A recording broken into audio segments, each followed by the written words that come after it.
Today we're really excited to interview Caroline Green, the award-winning author of psychological thrillers The Woman Next Door and In a Cottage in a Wood, and fiction for young people including Dark Ride and Hold Your Breath. She's also a writer in residence at East Barnet School and teaches crime fiction at City University. Caroline is currently working on a new genre-busting crime series for HarperCollins, with the first book out in March 2021. So welcome, Caroline! Thank you. Thank you for having me. I'm a huge podcast fan, so I'm very excited to be at the beginning of your new podcast. And so how did you first get into it, and how did you choose that specific genre? I think it was because I was reading a lot of books in that genre. I always want to write the thing I'm reading, and I was just discovering what amazing books there were for that sort of age group through having my own children. And so actually the very first thing that I wrote was what they call women's fiction, which didn't get anywhere. And then I wrote two more books, YA books, that didn't get anywhere. Actually, no, it was the third book. It was by the time I got to the third book that things finally changed. So it was a very long road to publication the first time.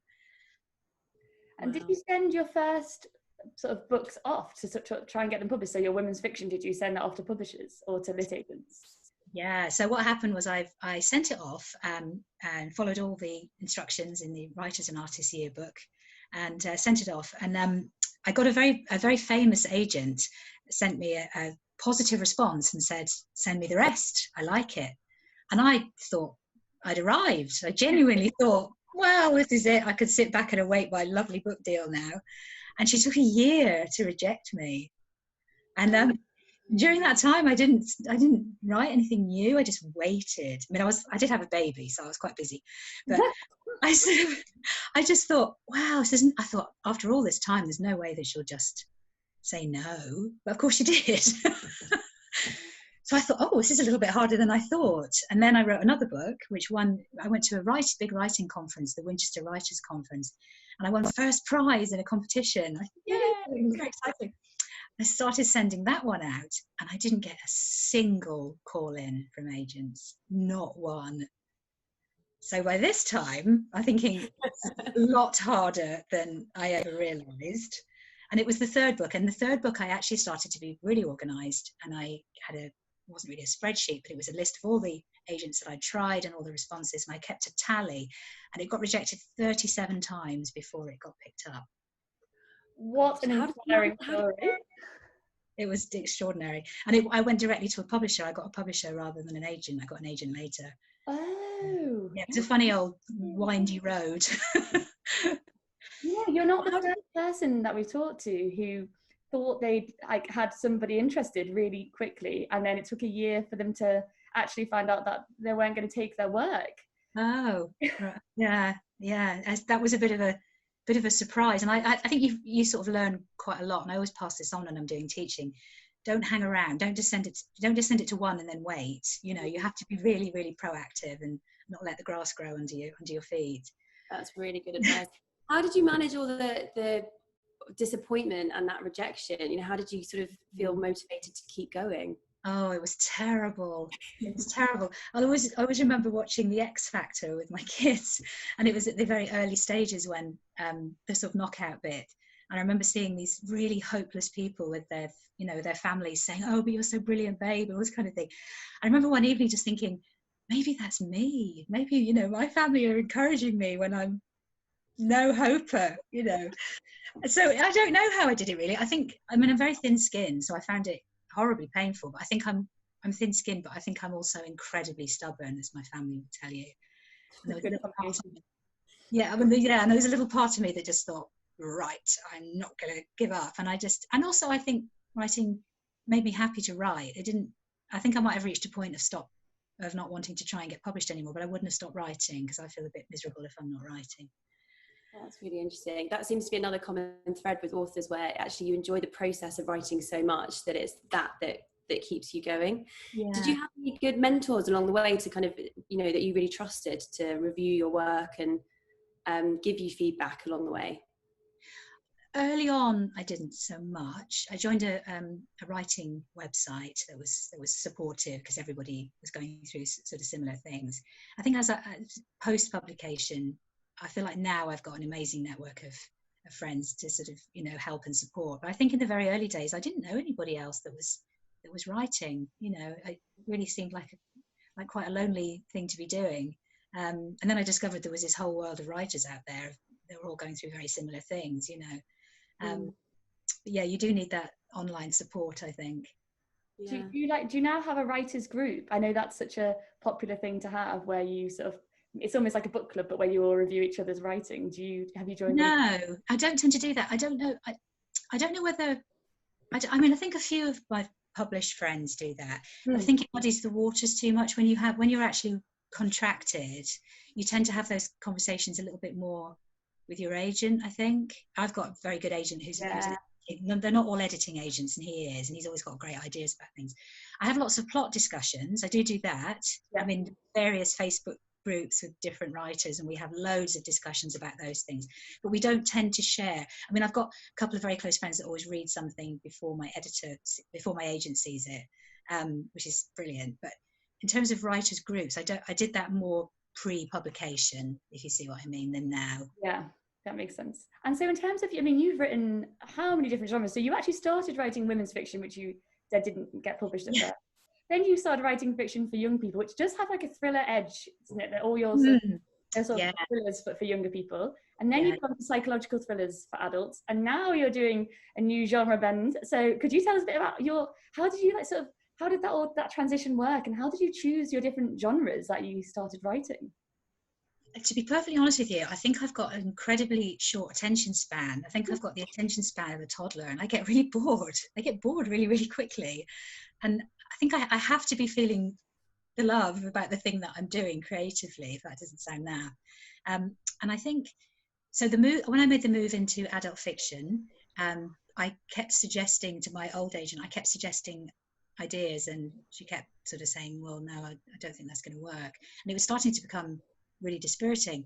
And I was reading lots of psychological thrillers at the beginning of this big boom of them in the last few years. And I remember very vividly, I was swimming, and I thought to myself, something's got to change about what I'm doing. And I thought, my son was having a lesson and I was having a swim up and down. And I thought, I'm going to take a year, I'm going to have a go at writing a psychological thriller, and I'm going to develop all my teaching, and I'm going to forget writing for young people for now. And I did that. And then the road to getting The Woman Next Door published, which did end up doing really well, was bumpy too. So I felt like I sort of went through another bumpy process of publication to get that out there, and then that did very, very well. So and then I think I wrote 4 psychological thrillers, and I think I would hate to ever be somebody that was feeling that I was churning something out, or I was just trying to sort of force an idea when there wasn't one. And I think I always want to be excited about what I'm doing. And I came up with this bonkers idea, and my agent's brilliant, because I told him, and I thought he might laugh or just say, no. And he just went, yeah, brilliant, love it, go for it. We'll sell it somewhere if HarperCollins don't want it.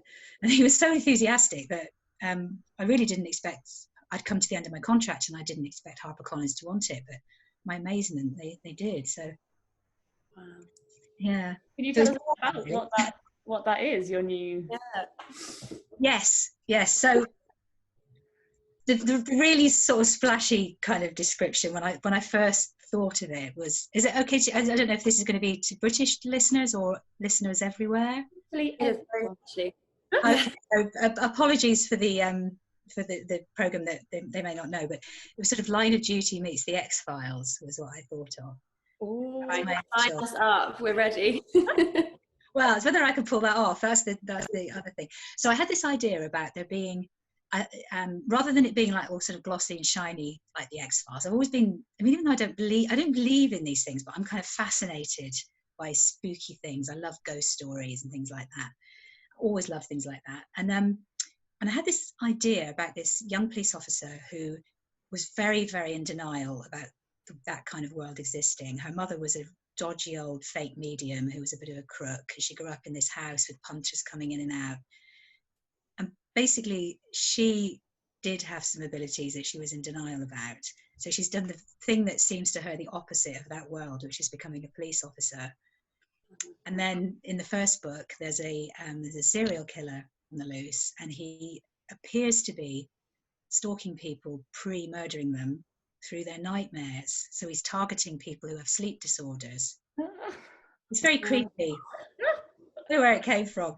I do actually have, I've had a very strange sleep disorder called sleep paralysis, where you sort of wake up and you're kind of trapped and you think something's happening. And I've had that so many times and it's terrifying. I've always wanted to write about it. So anyways, so my police officer then discovers that there's a small branch of the Metropolitan Police that's secret, that's it's called the Uncharted Crimes Investigation Team, and they look into any crime that has got a slightly odd, unexplained kind of basis to it. So oh my goodness, Caroline, I can't wait to read that. We're going to have to review it.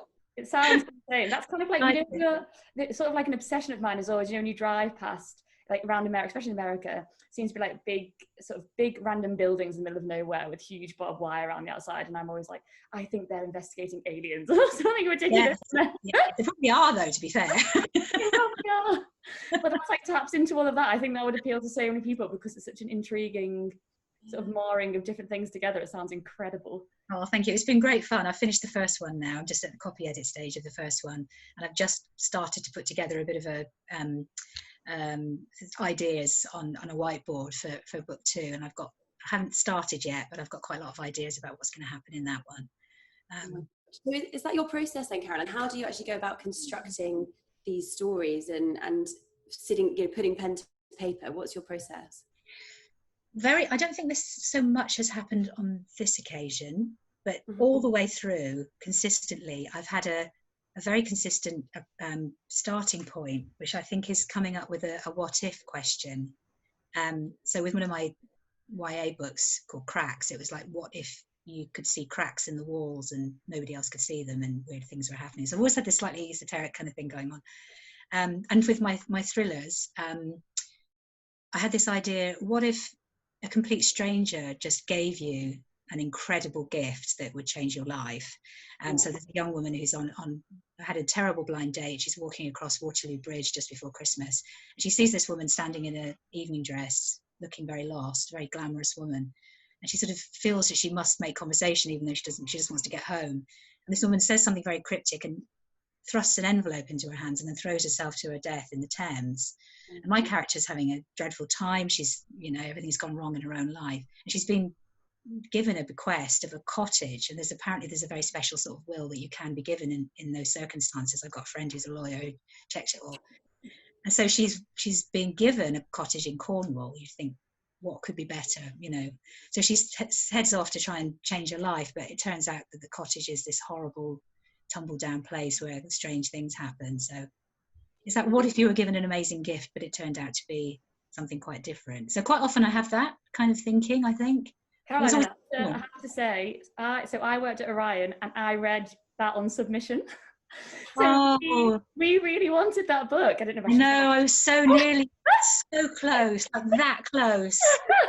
I can't believe it, because I was like, I really think this is the same book, but I wasn't sure. And that book, I read that, I think I took it home overnight, and everyone next day came in and was like, this is amazing, and everybody on my team was, but that's great because it was just everybody thought it was amazing. So yeah, we were so nice about it, and literally it was just a kind of a panic of familiar place, the familiar editor and everybody that I knew, and I panicked and I thought I nearly did it, and then maybe I shouldn't say that, I don't know. I mean, it's so competitive, like publishing is like so competitive that everyone sort of brings their sort of A game pitch, don't they? But it's just all about how you feel and what you think works best for you. So yeah, there's absolutely no hard feelings about that. I was just so excited that I had actually read that book on submission. Oh, thank you.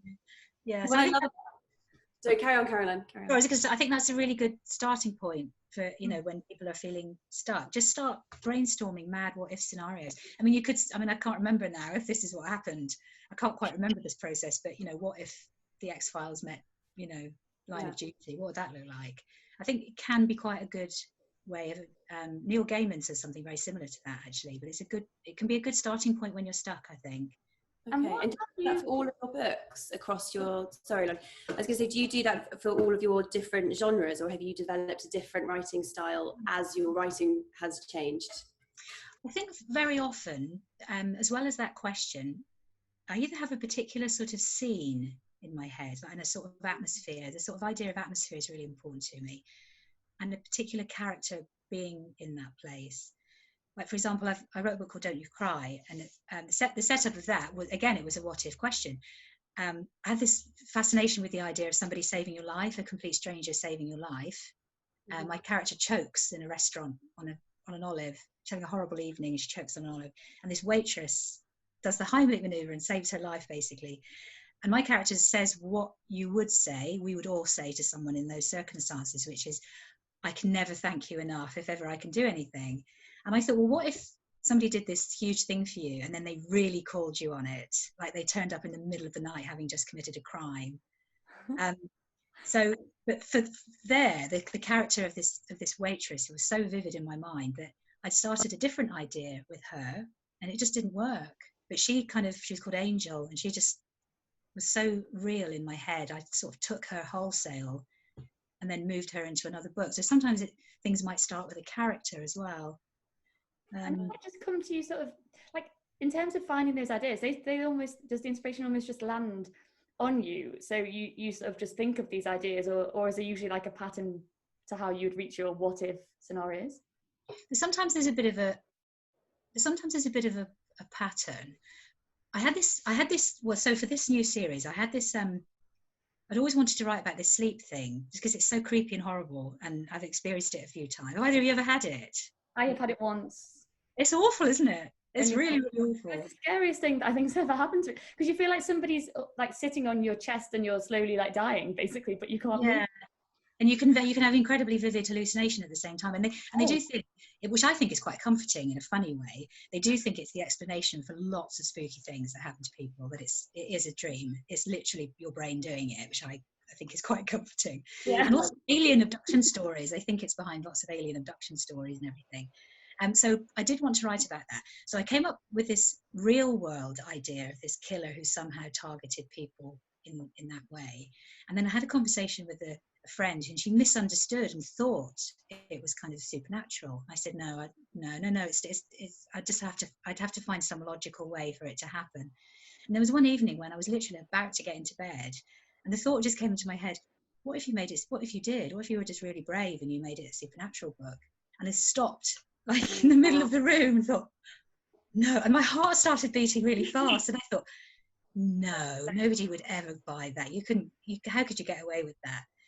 And the funny thing is, since I got this publishing deal, so many writer friends have said, do you know what, I've had an idea like that and I didn't know whether anybody would like it, and I really wish I'd said something now. But we'll see. Maybe people won't. I don't know. Maybe people won't buy it, but I hope they do. They will. And like Sarah Pinborough did that, didn't she? She had a big supernatural. Yeah, she did. Yeah, she did. That helped me too, because I thought, well, if you can do that big brave thing, sometimes you've got to go big or go home, or go small, whatever that expression is. I think with storytelling. I mean, I always say this when I'm sort of teaching students and things. I've almost never been told to tone something down. And you're working in publishing, that's easier to do than making something catch people's attention in the first place, I think. Going for a big idea, I think, just do it, just because you'll be more excited than writing something that you feel lukewarm about anyway, and that's going to come across, I think. Yeah, absolutely. Do your characters come to you in the same way, or do you have a backstory for them and plan them out? You touched on it with Angel earlier. Yeah, sometimes they do, and I see them. I find it very helpful to think of actors. So I can picture a face. So there's an actor, she's called Jessie. Her name's suddenly gone from me now. She's in a film called Wild Rose. Jessie Buckley. She's a Northern Irish actress, and she, for some reason, is my character Rose Gifford in my new series. I just see her, and I've got mood board with it. You can see it behind me. I've got pictures of people and buildings and all that kind of thing. I've even made a fake Met Police badge. That's how sad I am. Oh, yeah. That's great. That's how tragic I am. Her up for the TV series, Caroline. Yeah. Oh, wow, wouldn't that be nice? So, but sometimes not everybody comes to me in that way. So I will try and think of backstories. I've got a little questionnaire that I do, thinking about background and things that have happened to them. But really, if I can see what they look like, that makes such a difference for me. I think I've got a visual imagination. I think I have to see things. So as soon as I've got a bit of a look-alike, then I find it much, much easier. If I can't picture them, then I'm really stuck. Yeah. And do they ever dictate the story? So do you sort of plan out their personality traits, what they're going to do, what they're going to say, or is it a little bit more organic as the characters interact with each other? Probably a little bit of both, I think. Yeah. If that's not sitting on the fence, I think I'll have a sort of background, and then things like that will start to come. Yeah. As I go along and as the story develops, and as they, like you say, as they interact with other people, I think. Yeah. Have you been inspired by anybody you know, or would you rather not say? You know what? I really haven't very much. I always get asked this. Children always in schools always sort of say, "Who do you base your characters on?" But it's really funny. I find it much more fun to make people up. Yeah. It was the one time I wrote about this character in my book Hold Your Breath, which is a YA book, and there was somebody that I worked with many, many years ago who was like, she was a tiny little delicate little person with loads of blonde hair, and she had a very high-pitched voice, and she always wore sort of fluffy clothes, and she was a real animal lover, but she hated humans. She honestly would step over a dying human to save a bee. And it fascinated me because she was so incredibly sort of ethereal. She was hard as she was nails, honestly. And so I did slightly borrow her and put her in a book because she was just a fascinating character. I love contrasts. I think contrasts are brilliant. I don't really opposite friends, isn't it? Yeah, I don't think I do that much actually. I think it's more fun to make them up anyway. It definitely sounds it. And in terms of, do you have a favourite genre that you've written so far, or does that just sort of change with how you're feeling enthusiastic towards your genre at the time? I think I was always heading in this direction, this thriller direction. I like pacey things right from the very start. I've always been interested in books that pull you in and make you kick. I love that. I think sometimes I'm a bit addicted to that feeling. Yeah. I really, really love that feeling of just, you just can't stop, you know. So I think that was something that I always wanted to recreate. And I think I must have had this slightly esoteric supernatural thing in the back of my head for so long, because I did that in my YA books, and now I've come full circle. Yeah. Crime, and which is weird. So it was obviously something that was always there in the background. I can't escape it. Yeah. And what do you think for Crime Week, obviously, what do you think makes, having been so successful in both of those genres, what makes a great psychological thriller or a crime book, in your opinion? I think, I sometimes think it's a shame that people talk about character-driven fiction and plot-driven fiction as though they're two separate things, because I think you have to have amazing characters to have a very strong plot. But I do think you have to understand plotting, and just that feeling of being taken on a sort of, you know, breathtaking sort of journey is so incredibly important. But I do think that character is at the start. I think you have to care even if you don't like them. You know, like Gillian Flynn is so amazing because she creates these horrors, but you still have to know, you know, what's going to happen to them. And Patricia Highsmith and so many of those great authors. And I think, again, I keep using this word, but that sort of sense of atmosphere, I think if you can get that across, I think setting can be very important. So amazing characters, tight plotting, no stupid twists. I've got a bit of a bee in my bonnet about psychological thrillers that give you whiplash with the kind of, wait, what kind of, what is a, like, I don't know, not pointing any names obviously, but what would you think would be a silly twist in terms of? So, well, I think you have to foreshadow twists. I think the very best ones, I think they should simultaneously, in my view, make you go, oh, and oh. Yeah. And if they just make you go, what? And for example, a character who is in the background suddenly having this incredibly important role and being the killer, an unreliable narrator. I do love an unreliable narrator. An unreliable narrator that just blatantly lies and then at the end goes, ta-da, it was me. That's made me nearly throw things across the room when that's happened. You're right, there's nothing more disappointing than when you've followed a book all the way through and you've invested a lot of time and energy in it, and then you just think, You lied to me. That didn't make any Yeah, sense. you can't lie to your readers. That's not on. So I think sometimes and I do think the industry, I think the industry could be to blame for this, because I think publishers do put pressure on people for twists at whatever cost sometimes. And I think authors are pushed and pushed and pushed to come up with, ever more sort of neck breaking twists that they can think of. And I think sometimes you have to hold the line and say, well, that's not, or you can make it work, but you just have to seed it in a little bit earlier so it doesn't come too out of the blue, I think.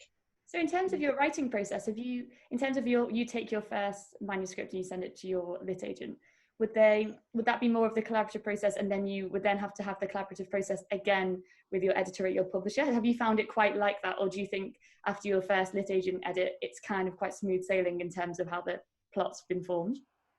Yeah, it's usually at the sort of very beginning of your sort of contract, that when you're having a lot of back and forth with your agent about it. I think now I tend to simultaneously I talk things through with my agent if I'm stuck, but once I'm finished, once I'm finished, I think I'd have to pretty much send it simultaneously to him and to my editor. Yeah. Just because of the timing of things, and get both their comments back. I think that's usually the way that I have to do it now. And have you ever had advice to change something that you haven't felt is right, and how do you deal with that pressure of kind of managing the edits and feedback from people, and then sticking with what you feel is right for the story? Have you ever come across that? Well, I think I've been incredibly lucky so far, touch wood, because even if the suggested changes are a bit of a shock, and I've had to do this first book of this series because it was, because it's quite different. It was a lot of work that had to be done on it, a lot of editing. They're often right, damn them.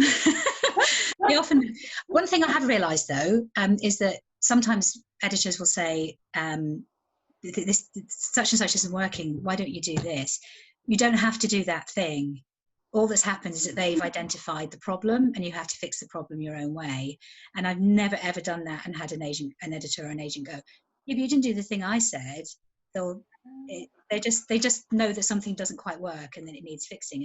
And if you have confidence to fix it in your own way, you don't have to slavishly follow the suggestion that you've been given. But you do have to take a while, because I do think editors know what they're talking about.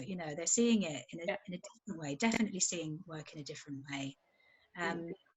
Although my editor is also an author, Phoebe Morgan, very successful thriller writer. So it's actually really nice, because she's got a real perspective of what it's like to be on the other end as well, which is quite useful, I think.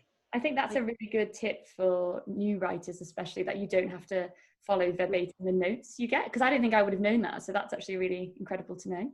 Yeah, you don't. Yeah, you but do understand that they're pointing something out here that you need to think about, because something's not quite working. But yeah, I definitely think you can confidently say that they don't necessarily always expect you to go with the suggestion that they've given. That's really helpful. And Caroline, you do a lot of teaching for aspiring writers, don't you? So you're a resident writer, and then you also teach a crime writing class. Yeah, I do 2 of those actually. I'm doing one right at the moment, an online one for Writers and Artists Yearbook. I used to do courses in person for them, and I'm doing a how to write a page turner course,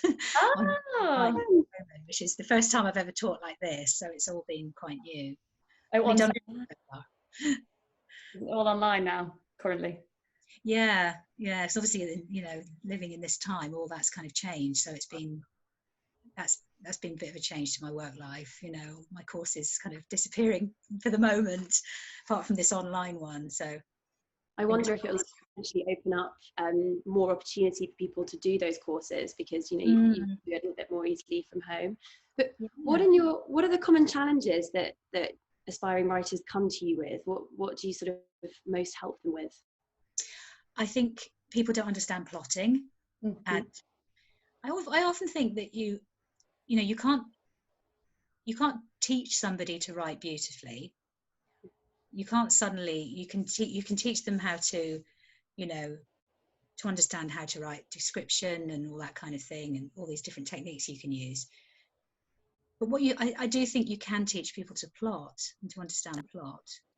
I really do. And I think if you can get that, I think if you're going to send off especially crime and thrillers, if you're going to send something with an amazing plot that's got, you know, a bit rough around the edges in terms of the writing. I don't know, what do you think as editors? I think you're probably going to have more of a chance than something beautifully written that's very boring to read.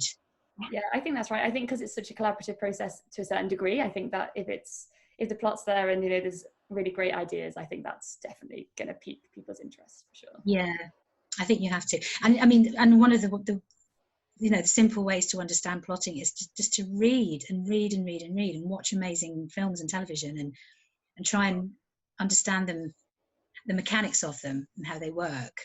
I mean, I'm not saying it's easy. Plotting's never easy. I used to sort of think one day I'd be able to just understand that, well, here you do this. But I still don't think, for all the techniques that are out there, you can just say, well, this is the point when this must happen. Beyond a few things, I think you do have to understand, like the midpoint, which has made a big difference to me, understanding that. I didn't even know that before. And could you explain for us, like, a quick summary of what midpoint? Yeah, sure. So I've got a very good teacher writer friend called Emma Darwin, and she talks about the sort of the saggy middle of novels. And so often when people are writing something, they just get bogged down. And I think that's partly to do with the fact that we talk about 3 acts, and I think you have 1 act, then you have a massive, huge, great act, and then you have the 3rd one. And I don't think that's always all that helpful. I think you have to have a point bang in the middle of the book where something major has to happen. It has to be either a huge, the character has to be as further away than they've ever been before from reaching their goal. There could be new characters introduced, something really catastrophic could happen. We have a bit of it's quite funny in my house because we've had years now of me like leaping up and turning the remote control on films. And now my 2 boys, and my husband will just go midpoint. They'll just wait for me to. But if you actually do it, you'll see when you're watching a really good movie, can promise you if something major is happening or something, if you press the thing, you can see it's literally the line is almost exactly in the middle. It's quite gratifying. Wow. That's our task, Charlotte, for the next film we watch. Yeah, exactly. Do it. Yeah. It's so interesting listening to you talk about the kind of blend of, there's obviously a clear creativity to what you do and kind of spirit and energy to it in terms of how your ideas come and getting the inspiration, but then also this very practical process and, you know, what you're saying about learning and creating a method as well, which I think is quite inspiring for people that are trying to get into writing, who perhaps think, you know, I don't have this pure creativity, or I'm too methodical. So do you find that writers give up if they don't know how to do the process or put a good book together? Is that a common problem? I think so. I mean, there are so many amazing books that you can read now. I mean, I'm always recommending particularly a book called Into the Woods by John York, which is the most amazing book about plotting, and On Writing by Stephen King is another absolute classic. And there's a book by Alexandra Sokolov. It's called Something Hollywood. I'll see if I can see it on my desk. Oh, I've forgotten what it's called. But it's sort of, and it's incredible. So it's, you know, so I mean, there are so many resources out there. I suppose it's just sometimes people might give up because they think they haven't got the right to do it, or they think, well, why would I be any good at it? I mean, you know, I still have days like that, and I've had, you know, I'm on my 9th, working on my 9th book, and I still have days when I feel like the biggest fraud. I think, who let me do this? What do I know? And I think that's sort of that confidence thing. I think you just have to not listen to that inner critic. You just have to tell them to shut up. Any tips on how to tell them to your inner critic to shut up?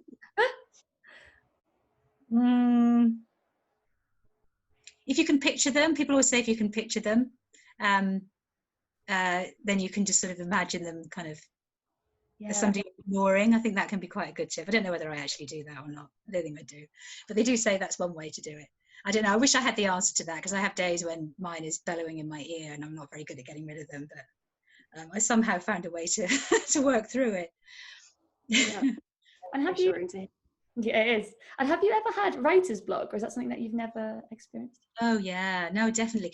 For me, my biggest fear with writing is that so many of my writer friends seem to have 5 or 6 or more ideas on the go at the same time. Mm-hmm. And just the other day in one of my groups, somebody was going, oh, I don't know which thing to work on next. And some other people were saying, no, I have this problem. I find the way to do it is to put them all down in a spreadsheet, all this kind of thing. And that really gives me the cold chills, because I have one idea at a time and I'm really monogamous to it and a bit obsessed with it. And every time I've written a book, I think, well, what if I can't think of anything else? What if I get no more ideas? And of course, that's it's almost like saying, what if I can't breathe suddenly or something, and you suddenly feel like you can't breathe? It's just a really bad way to think. But that is, for me, that's my big psychological challenge, is that what if I just don't come up with any new ideas?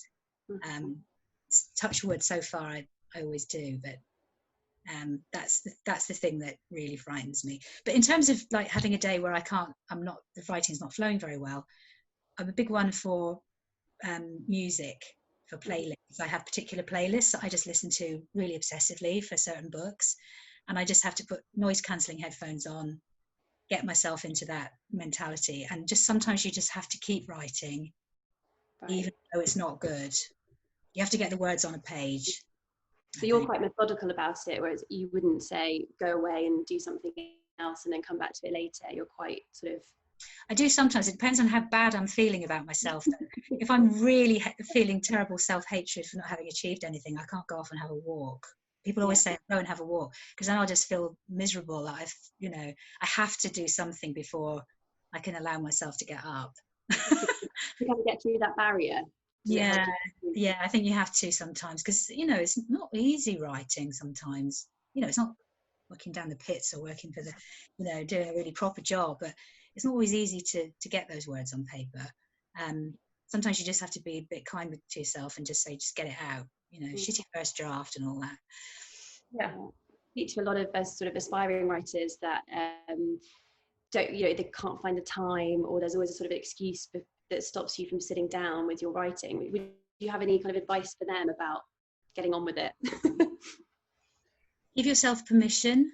Say that it's you need this time. It's something that is just as important to you as making the dinner or doing something else. Make the time to do it. I think this is going to sound really harsh, but I think if you really want to do it, you can find the time. I know somebody who had a full-time job, 2 small children, and he wrote several novels. It's a brilliant YA author called Philip Earle, and he wrote on the way to work on the bus. He had an hour's journey, and he'd get the seat at the front and he'd write. So I know that's not easy, and I've not had to do that, but you just have to find time. You have to find time. Yeah. Nobody's got excess time, really. Funnily enough, it was when I had the least time of all, when I had really small children, I started writing, because it was an escape. Sorry, kids, but it was, it was a kind of place that was for me. It was a thing that I could do. That was not just, sort of grindstone of working and mummy stuff. And for me, it actually was an escape to go and take even half an hour to go and find that and write in my notebook or something. Actually kind of kept me reasonably sane, I think. And so could you tell us quickly before we say bye, where people can find more about you? So Twitter, Instagram, your website? Yes, I have got a website, which is carolinegreenwriter.net or .com, one of those. You'll find it, I think. And I'm on Twitter as Caroline S. Green, and I've got a public Facebook page. It just says Caroline Cass Green, where I occasionally put up stuff. I'm not brilliant at keeping that up to date, but I'm on Instagram. It's Caroline Green 70, which is a terrible name, but I did it. I just joined and then I never changed it. So yeah, and I'm on Twitter quite a lot, so people can look out for me there.